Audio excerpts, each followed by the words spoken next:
आप अल्फा नहीं याद रखेंगे तो कोई दिक्कत नहीं, अल्फा एमाइलेज होता है। एमाइलेज एंजाइम निकलता है जो क्या करता है, ठीक है, स्टार्च का पाचन, ठीक है, स्टार्च को किसमें, माल्टोस में तोड़ने का काम करता है, ठीक है।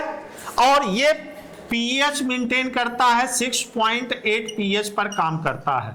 तो अगर हम पूछें कि हमारी लार का पीएच वैल्यू कितना होता है तो 6.8।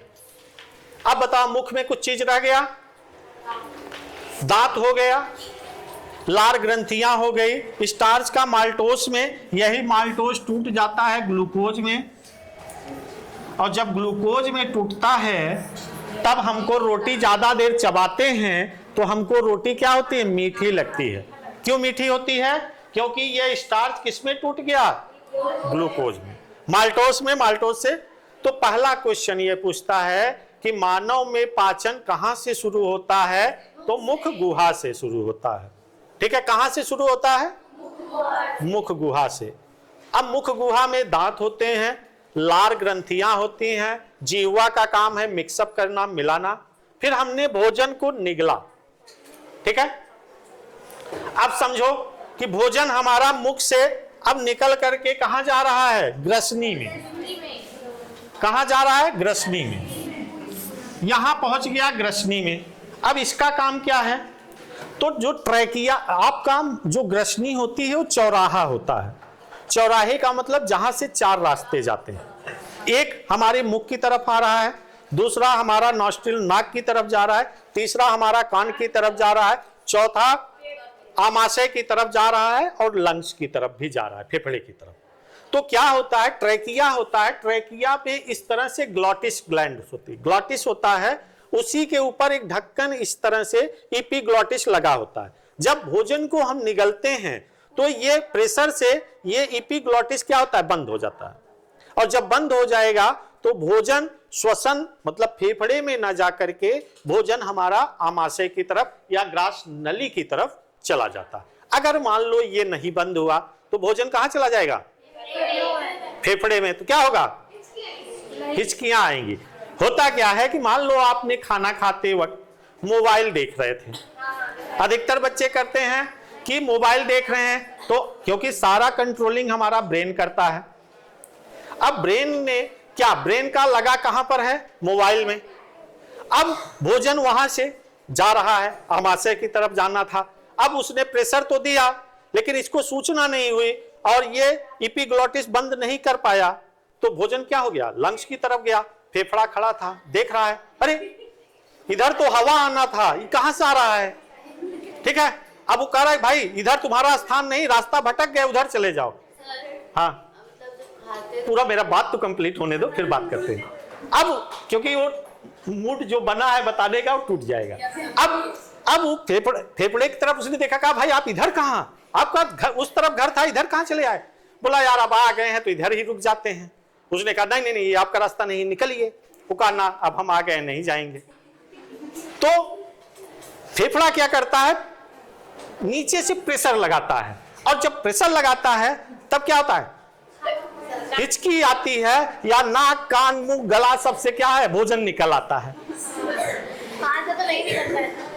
अरे बता रहे हैं, कंडीशन वो है क्योंकि वो चौराहा है ना, कहीं भी जब वो फेंकेगा नीचे से प्रेशर ज्यादा लगाएगा तो नाक कान, और कह रहे कान से नहीं निकलेगा। कभी कभी तो स्मोकिंग जो करता है देखो, नाक से कान से सबसे धुआं निकालता है, मुख से, ठीक है।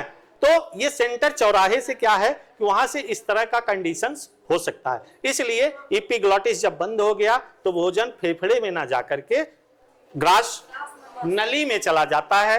ग्रास नली एक लंबी नली क्या होती है, यहां पर किसी भी प्रकार का पाचन नहीं होता है, केवल ग्रास नली में एक गति होती है जिसे हम कहते हैं क्रमाकुंचन गति। क्रमाकुंचन गति कहते हैं। जो भोजन को डायरेक्टली जब हम निगलते हैं, डायरेक्टली जाके स्टमक में अगर गिर जाता तो स्टमक जल्दी भर जाता।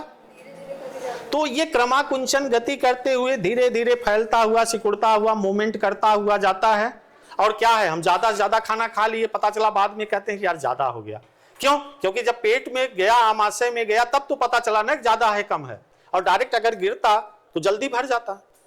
तो ये क्रमाकुंचन गति होती है, सॉरी ग्रास नली में, ग्रसनी में नहीं, उसी के नीचे लिखे, नहीं तो आप लोग पता चला एग्जाम में भी गलत जगह लिख दिए। तो ग्रास नली में क्रमाकुंचन, ये 1 नंबर का पूछा जाता है, क्रमाकुंचन गति किसमें होती है? पेरिटॉलसिस मोमेंट बोलते हैं, या ग्रास नली में होती है। अब भोजन हमारा आ गया कहां पर? आमाशय। ठीक है, अब जब भोजन हमारा आमाशय में आ गया तो आमाशय में भोजन 3 से 4 घंटे तक रहता है। ठीक है, आमाशय में भोजन 3 से 4 घंटे तक रहता है। आमाशय में हमारा गैस्ट्रिक ग्लैंड्स होती हैं, जिसको हिंदी में कहते हैं जठर ग्रंथियां। ठीक है, ये जठर ग्रंथियां जठर रस का श्रावण करती हैं, जिसमें हमारे कुछ एंजाइम्स होते हैं, और क्या होता है? HCl होता है। तो पहले एक फार्मूला लिखते हैं कि जैसे आपने कहा ना सर कौन सा एंजाइम निकलेगा, तो पहले फार्मूला हम लोग एक बनाए हैं, उस फार्मूला को, तो फार्मूला यह है रेणु। रेणु लड़की का नाम है, अम्मा, अम्मा का मतलब दादी लोग को बोलते हैं, मैं यूपी से हूं, मेरे यहां बोला जाता है, इसलिए अम्मा के लिए HCl और पेप्सी लाओ।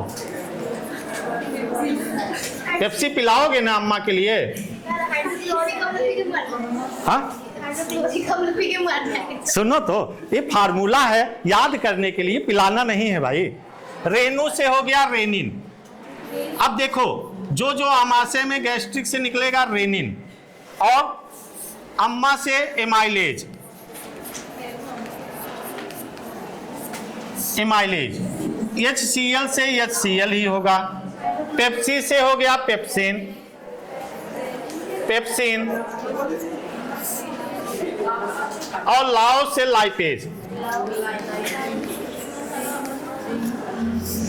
ये एंजाइम्स निकलते हैं हमारा कहां से? जठर ग्रंथियों से, जठर रस से। अब देखो रेनिन क्या करता है, यह दूध जो होता है, मिल्क हो जो बनता है, मिल्क जो बनाने में, जो मिल्क से कर्ड, दही बनाने के समय रेनिन लैक्टिक एसिड का फॉर्मेशन जो है। एमाइलेज क्या करता है? ये कार्बोहाइड्रेट का पाचन करता है, हमने अल्फा एमाइलेज लार में पढ़ा। पेप्सिन प्रोटीन का पाचन करता है, लाइपेज वसा का, लेकिन यहां पर वसा का पाचन बहुत कम होता है। सबसे अधिक पाचन यहां पर प्रोटीन्स का होता है। सबसे अधिक पाचन किसका होता है? प्रोटीन्स का। आमाशय में पूछा जाए अगर कि सबसे अधिक किसका पाचन होता है, तो प्रोटीन्स का।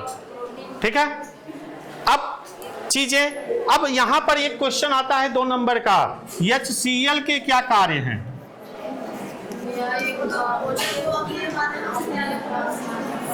HCl के कार्य, तो पहला है कि अम्लीयता प्रदान करना, विलयन को क्या करना, आपका क्या है? अम्लीय बनाना।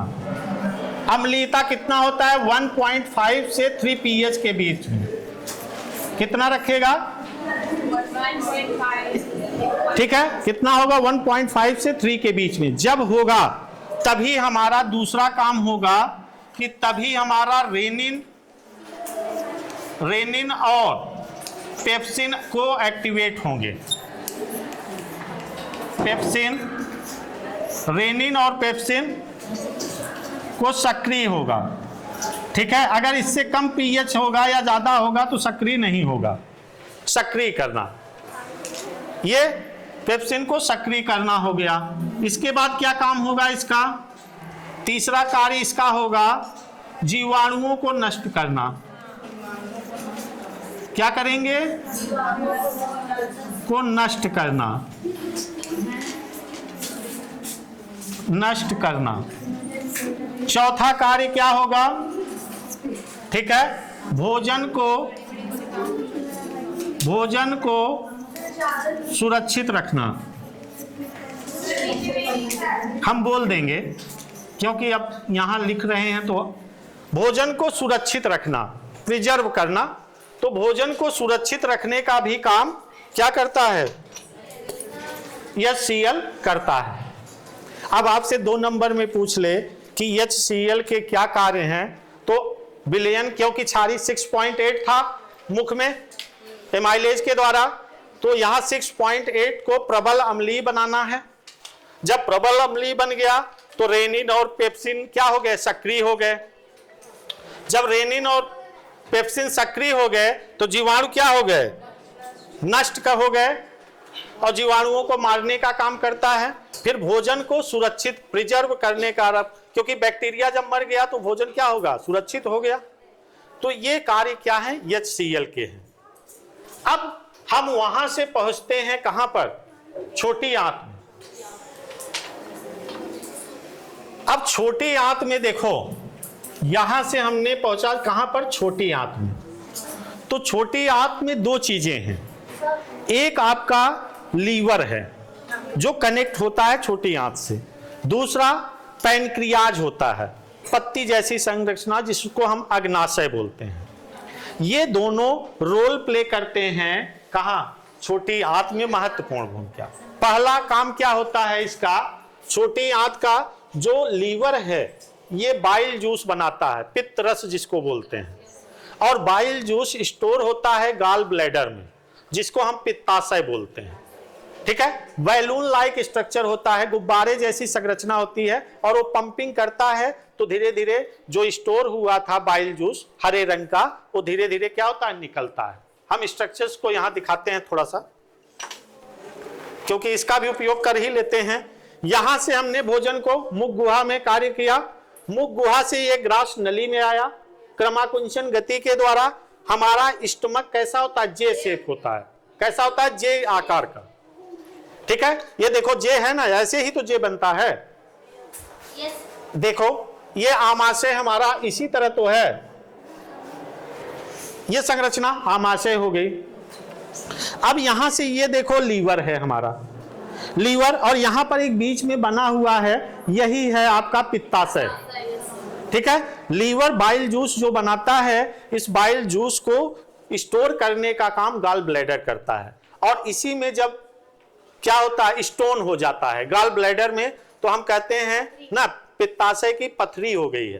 ठीक है, तो उस वो क्या होता है? कभी कभी 1 नंबर में यही पूछता है कि जो गाल ब्लैडर का स्टोन होता है वह किसका बना होता है? तो बना होता है कैल्शियम ऑक्जिलेट का। कैल्शियम ऑक्जिलेट का बना हुआ होता है। ठीक है, जो स्टोन पथरी होती है, गाल ब्लैडर की पथरी जो होती है, वो किसकी बनी होती है? कैल्शियम ऑक्जिलेट का। और हम लेजर मेथड से क्या करते हैं? उसको तोड़ते हैं, तोड़ करके फिर निकालते हैं। या गाल ब्लैडर को भी पहले रिमूव कर दिया जाता था, क्योंकि गाल ब्लैडर का एक ही काम है कि पित्त रस को क्या करना? स्टोर करना। ठीक है, अब बात करते हैं, जब यहां से यहां पर आया तो ये जो आपका आंत है, बाइल जूस है, ये कोई एंजाइम नहीं निकालता है। ये केवल क्या करता है? ये छोटी आंत में मीडियम को बेसिक बनाता है। अभी यहां आमाशय में कैसा था? अम्लीय माध्यम था, इसको कैसे कर दिया? बेसिक बना दिया। छोटी आंत में क्षारीय बना दिया, क्योंकि क्षारीय होगा तो और क्या करता है? वसा का पाचन, इमल्सिफिकेशन ऑफ फैट्स। वसा का इमल्सिफिकेशन का कार्य भी कौन करता है? छोटी आंत में होता है। तो यहां से आपके और पैनक्रियाज, पैनक्रियाज जिसको हम कहते हैं लीफ लाइक संरचना होती है, पैनक्रियाटिक जूस निकलता है जिसको हम मैजिक जूस बोलते हैं, वो कंप्लीट डाइजेस्टिव एंजाइम होता है। इंग्लिश ज्यादा तो नहीं हो रहा है? कंप्लीट डाइजेस्टिव एंजाइम का मतलब फुल पाचक रस होता है, जिसमें सभी चीजों का, प्रोटीन्स का, फैट का, कार्बोहाइड्रेट का, सब का पाचन आसानी से कर ले। और यहां पर हमारा छोटी आंत में हमारा पाचन क्या होता है? कंप्लीट हो जाता है और अवशोषण शुरू हो जाता है। ठीक है, सुनो पहले। हाँ,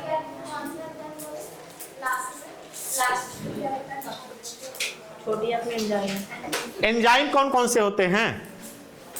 छोटी आंत में दो तरह, एक आता है आपका लीवर से, बाइल जूस आता है, ठीक है, मीडियम को क्षारीय बना देता है और वसा का पाचन में सहयोग करता है।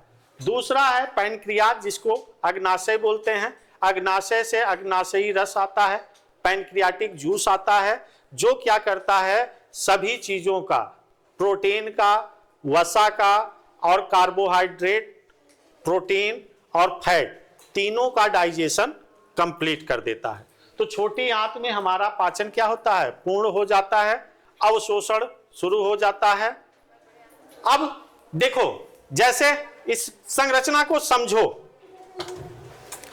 अब देखो, इसमें ये छोटी आंत है हमारी, ये क्या है, छोटी आंत है, और ये क्या है आपकी बड़ी वाली। देखो, छोटी आंत जो होती है वो 6 to 8 मीटर लंबी होती है। कितनी लंबी होती है? 6 to 8 मीटर। और बड़ी आंत जो होती है 1.5 मीटर लंबी होती है। और पूरा एलिमेंट्री कैनाल 8 से 10 मीटर लंबा होता है। अब देखो, ये हमारी छोटी आंत है, ये हमारा बड़ी आंत है।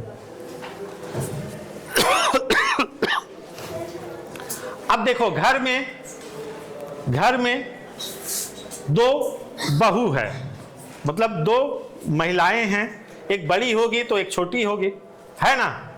तो बड़ी और छोटी का काम क्या होता है, काम ज्यादा कौन करता है घर पे? छोटी।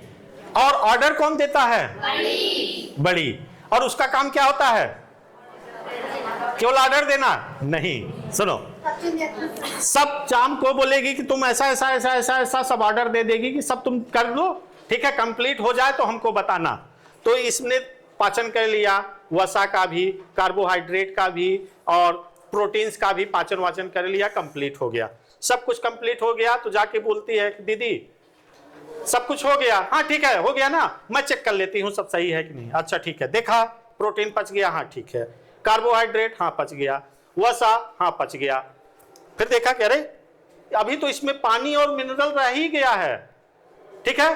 तो कहता है कि पानी और मिनरल जो है, जो मिनरल्स हैं, ठीक है, खनिज और जो पानी, तो उसको बड़ी आंत क्या करती है, अवशोषित करती है। सारा अवशोषण तो छोटी आंत ने किया, लास्ट में चेक कौन किया, बड़ी आंत ने।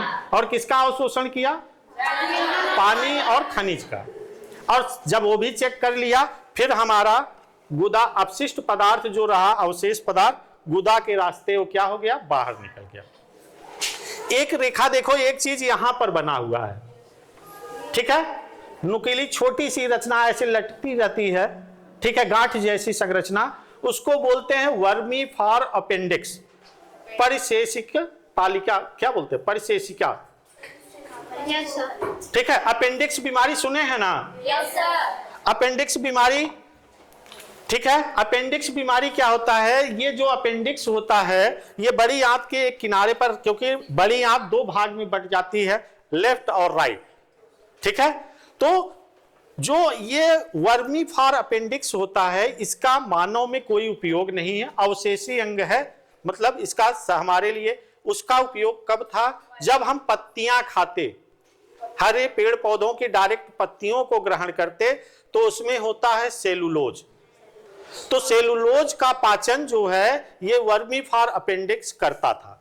तो जब हमने इसको खाना बंद कर दिया तो उसका उपयोग क्या हो गया, खत्म हो गया। और जब खत्म हो गया तो फिर क्या होगा, तो वो अवशेषी के रूप में है। जब उसमें इंफेक्शन होता है, बैक्टीरिया का इंफेक्शन हो जाता है, तो हमको अपेंडिक्स, बैक्टीरिया का इंफेक्शन से क्या होता है, अपेंडिक्स हो जाता है, ठीक है। अपेंडिक्स होता है तो छोटा सा ऑपरेशन होता है, सीजर होता है, 6-7 टाके लगते हैं और काट करके उसको, उस परिशेषिका को यहां से, जो ये है ना, यहां से इसको काट के निकाल देते हैं, क्योंकि इसका उपयोग कोई हमारे शरीर में रहता नहीं। तो निकालना क्यों जरूरी है, जैसे छोड़ देते हैं? अच्छा, बैक्टीरिया जब, अच्छा इन्फेक्शन हो गया है तो फैलेगा ना, फट भी सकता है, ठीक है, तो फट भी सकता है, तो इसलिए उसको हम काट करके क्या करते हैं, निकाल देते हैं। कॉन्सेप्ट क्लियर हो गया? एक क्वेश्चन रह गया, कि सर अगर मान लीजिए छोटी आंत में कौन कौन से एंजाइम्स होते हैं, बड़ी आंत आपने तो आमाशय में बता दिया कि ये सब हैं, लेकिन उसमें भी तो कोई ना कोई एंजाइम्स होंगे, तो एक फार्मूला लिख लो और वो कंप्लीट हो जाएगा।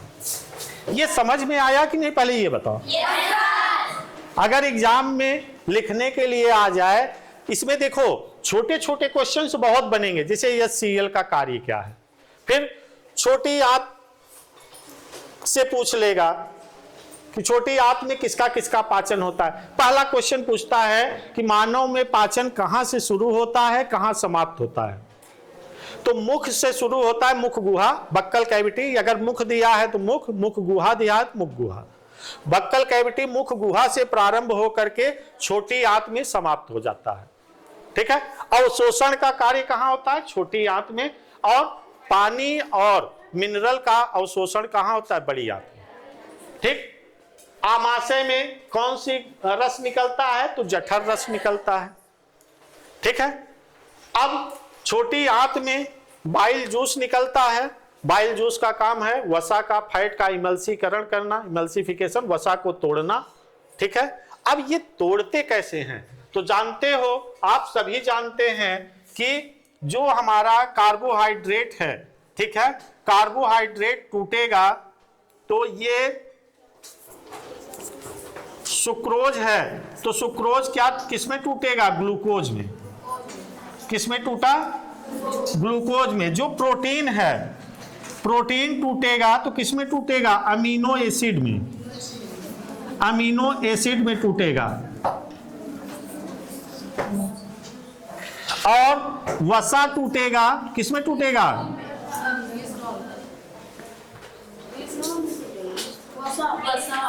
फैटी एसिड में। ठीक है। फैटी एसिड, फैटी एसिड और ग्लिसरॉल में, ग्लिसरॉल में, ये इसी में टूटता है। तो मतलब ये आमाशय में टूट करके समाप्त हो जाता है। सॉरी नीचे लिखे हैं इसके लिए। तो ये चीजें हमारा तीनों, सुक्रोज क्या टूट गया, ग्लूकोज और फ्रक्टोज में, ग्लूकोज प्लस फ्रक्टोज में, ग्लूकोज और फ्रक्टोज में, प्रोटीन टूटा अमीनो एसिड्स में, वसा टूटा फैटी एसिड और ग्लिसरॉल में।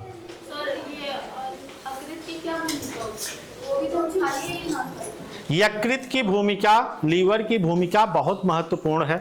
एक तो उत्सर्जन तंत्र में सहयोग करता है, दूसरा बाइल जूस जो बनाता है वही आपकी छोटी आंत को क्या करता है, बेसिक नेचर प्रदान करता है, वसा के पाचन में सहयोग करता है। ठीक है। डिटॉक्सिफिकेशन करता है, जैसे किसी ने जहर खा लिया है, डिटॉक्सिफिकेशन का काम जो होता है वो भी लीवर ही करता है। और क्या करता है, बॉडी में जब हमने भोजन ज्यादा कर लिया, कार्बोहाइड्रेट ज्यादा हो गया, तो उसको ग्लाइकोजन के रूप में स्टोर भी करता है। और हमारा जो यूरिया का निर्माण भी लीवर ही करता है। हाँ, अगर ऐसा है तो लीवर का कार्य जरूर लिख लो, क्योंकि लीवर के कार्य कभी कभी पूछ लेता है। लीवर के कार्य, पहला कार्य हो गया यूरिया का निर्माण, यूरिया का निर्माण करता है। दूसरा क्या करता है, बाइल जूस बनाता है,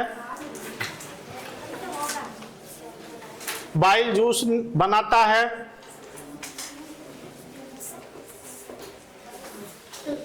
तीसरा है डिटॉक्सिफिकेशन करता है, ग्लाइकोजन को स्टोर करता है, संग्रह करता है। चौथा, जरूरत पड़ती है तो हीमोग्लोबिन भी बनाता है। ठीक है। ब्लड भी बनाने का काम हीमोग्लोबिन का, छानने का काम नहीं, किडनी करेगी ना, फिल्टर का काम। फिल्टर तो किडनी करती है ना, लीवर फिल्टर थोड़ी करेगा। बहुत से कार्य हैं। एल्कोहल डिटेक्शन में भी इसका उपयोग, जैसे कोई व्यक्ति डेथ कर गया तो हम लीवर से ही पता करते हैं कि उसने अल्कोहल का जो है सेवन किया था कि नहीं। और जो लीवर है सबसे ज्यादा रीजनरेशन का पावर होता है, मतलब इसके थोड़े से भाग को काट दिया जाए तो तुरंत उसका क्या करता है, पुनः रीजनरेट कर लेता है, बना लेता है। सर ये पूरा छालिया हमारे मुंह से करता है। ये आपका लीवर देख रहे हैं अलग जगह है, लीवर यहाँ है, ये इसके जो आपकी छोटी आंत है उसको मीडियम प्रोवाइड करता है बेसिक मीडियम में लाने के लिए। सेक्रेटिन निकलता है जो आपका पीएच क्या है, अम्लीय से क्षारीय करता है। और एक हार्मोन और निकलता है सीसीके, कोलिसिस्टोकाइनिन, वो सब आपके सिलेबस में नहीं, बहुत ज्यादा समझेंगे तो फिर वो सीसीके जो निकलता है कोलिसिस्टोकाइनिन हार्मोन, वो पहले क्या करता है कि ये बताने का प्रयास करता है कि भाई पहले ये जो जठर रस से रस निकल रहा था पहले तुम बंद करो, तुम्हारा काम खत्म हो गया। भोजन वहां से कहां पर आ गया, आपका भोजन आ गया अब छोटी आंत में, आमाशय से जो जूस निकल रहा था बोलता है कि अब तुम बंद करो, तुम्हारा काम खत्म, भोजन तुम्हारे यहां से जा चुका है। कौन सा एंजाइम कहाँ पाया जाता है? बुक में दिया रहता है। सुनो, इनका कहना है, 2 मिनट रुक जाओ, इनका कहना है कि कौन सा एंजाइम कहां पर होता है। तो एमाइलेज आपका हमने बता दिया कि एमाइलेज मुख में होगा, सलाइवा में होगा, पेप्सिन, रेनिन, ठीक है, लाइपेज, ये सब आपके आमाशय में होंगे। कहां से निकलते हैं, गैस्ट्रिक ग्लैंड से, गैस्ट्रिक जठर ग्रंथियों से, जठर रस में, ठीक। तीसरा है कि छोटी आंत में बाइल जूस निकलेगा लीवर से, और पैनक्रियास से पैनक्रियाटिक जूस निकलता है जो कंप्लीट डाइजेशन करता है भोजन का, जिसमें ट्रिप्सिन, काइमोट्रिप्सिन, जो पॉलीपेप्टाइडेज होता है, लाइपेज होता है, एमाइलेज होता है, ये सब एंजाइम्स होते हैं छोटी आंत में। तो आपके सिलेबस में उतना ज्यादा है नहीं, तो सारी चीजों को बताने की आवश्यकता नहीं है। ये कंप्लीट हो गया। हाँ, अम्ल क्या करता है, HCl पहले विलयन को अम्लीय जठर रस से जब निकलेगा जठर रस, तो ये HCl का पीएच मान 1.5 से 3 के बीच में मेंटेन करेगा।